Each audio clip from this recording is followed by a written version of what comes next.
Hi movie lovers, నేను మీ Prasad. Welcome to Prasad the blogger. So మొత్తానికి ఈ ఇండిపెండెన్స్ డేకి రెండు పెద్ద సినిమాల క్లాష్ అయితే జరిగింది. మరి ఆ రెండిట్లో విన్నర్ ఎవరు?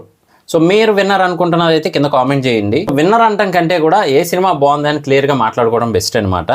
సో వీడియోలోకి వెళ్ళే ముందు కొత్తగా మన ఛానల్ చూస్తే ప్లీజ్ సబ్స్క్రైబ్ చేసుకోండి, అలాగే వీడియోని లైక్ చేసి సపోర్ట్ చేయండి. ఫస్ట్ ఆఫ్ ఆల్ అయితే మాత్రం కూలీ మూవీ గురించి వస్తే కనుక మనం ఇంతకుముందు ఎక్స్పెక్ట్ చేసేదంతా వేరుగా ఉంటుంది. అంటే ఫుల్ రివ్యూ అయితే చెప్పను, ఆల్రెడీ రివ్యూ చెప్పేసాను, మన ఛానల్లో ఉంది, ఒకసారి చూడండి. సో మనం ఇంతకుముందు ఎక్స్పెక్ట్ చేసే ఎల్సీయూ కానీ ఇదంతా కానీ వేరు, కానీ ఈ మూవీ వేరు. మెయిన్లీ ఈ మూవీకి ఎవరైనా బలాన్ని చేకూర్చారు అంటే కనుక మన రజనీకాంత్ గారు, అనిరుద్ధ్ గారు అని చెప్పచ్చు. నాకు స్పెషల్గా ఉపేంద్ర గారి క్యారెక్టరైజేషన్ అయితే నచ్చిందనమాట. సో ఇది ఈ మూవీలో బాగా ప్లస్ పాయింట్స్ అనిపించేవి అయితే మాత్రం. అలాగే ఇంకొక వైపు మన జూనియర్ ఎన్టీఆర్ గారు, హృతిక్ రోషన్ గారు నటించిన వార్ 2 విషయానికి వస్తే మాత్రం ఇందులో మెయిన్లీ హృతిక్ గారినే ఎక్కువ హైలైట్ చేస్తూ చూపించారు. అంటే మన జూనియర్ ఎన్టీఆర్ గారికి సీన్స్ ఏమైనా తగ్గించారేమో అన్న ఫీలింగ్ అయితే నాకు అనిపించింది అనమాట. ఆయన యాక్టింగ్ తెలిసిందే కదా, డైలాగ్స్ కానీ లేదు అంటే ఎక్స్ప్రెషన్స్ కానీ నెక్స్ట్ లెవెల్లో ఉంటాయి. కానీ ఈ మూవీలో సరైన సీన్స్ అయితే పడలేదని నాకు అనిపించింది అనమాట. కానీ ఉన్నంత వరకు కూడా యాక్టింగ్ నెక్స్ట్ లెవెల్లో చేశారు.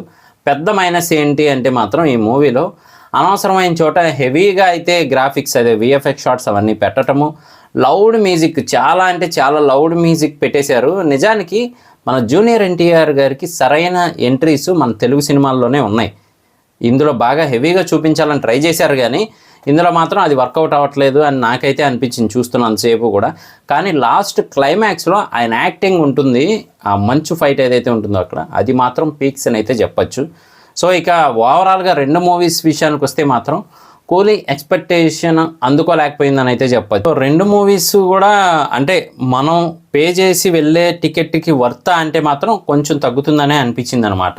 సో రెండు మూవీస్ అయితే మాత్రం యాక్టింగ్ పరంగా ఇటు రజనీకాంత్ గారు, అలాగే ఇటు మన హృతిక్ రోషన్ గారు, జూనియర్ ఎన్టీఆర్ గారు పీక్స్లో అయితే నటించారని చెప్పచ్చు. కానీ ఆల్రెడీ మనం ఇంతకుముందే ఫేస్ చేసాం కదా, ఎంత పెద్ద స్టార్ హీరో ఉన్నప్పటికీ కూడా, ఎంత మ్యూజిక్లు ఇచ్చినప్పటికీ కూడా స్టోరీ కరెక్ట్గా ఎగ్జిక్యూట్ చేయకపోతే అది ఖచ్చితంగా మనకి యావరేజ్ ఫ్లాప్స్ అవుతూ ఉంటాయి మూవీస్.